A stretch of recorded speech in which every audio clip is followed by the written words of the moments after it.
இப்போ பார்த்த இந்த வீடியோ சீனாவில் எடுக்கப்பட்டது. உலகத்திலே மிகவும் கடினமான தேர்வு அப்படின்னு சொல்லப்படுற காகாவ் தேர்வு அப்படிங்கிறது சீனாவில் நேத்துல இருந்து நடந்துகிட்ருக்குது. இந்த தேர்வை கிட்டத்தட்ட 1.29 கோடி மாணவர்கள் எழுத இருக்கிறாங்க.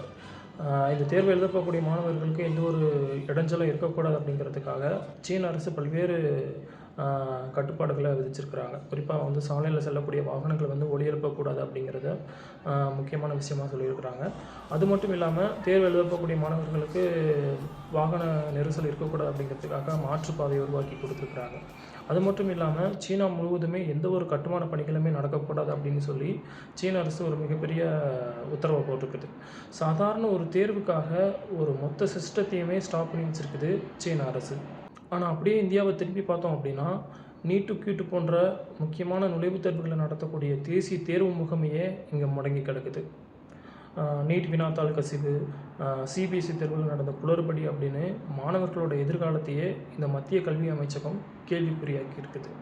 இதை எதிர்த்து மாணவர்கள் ஒன்று கூடி போராட்டத்தில் ஈடுபட்டாங்க அப்படின்னா, அவங்கள தேச விரோதி அப்படின்னும், அவங்கள அடக்கிறதும், அவங்கள கட்டுப்படுத்துறதும் தான் இந்த ஒன்றிய அரசோட வேலையாக இருக்குது. இந்த தேர்வு விவகாரத்தில் மாணவர்களோட எதிர்காலத்தை கேள்விக்குறியாக்குன மத்திய கல்வி அமைச்சர் தர்மேந்திர பிரதான் பதவி விலக வேணுமா வேண்டாமா அப்படிங்கிறத கமெண்டில் சொல்லுங்கள்.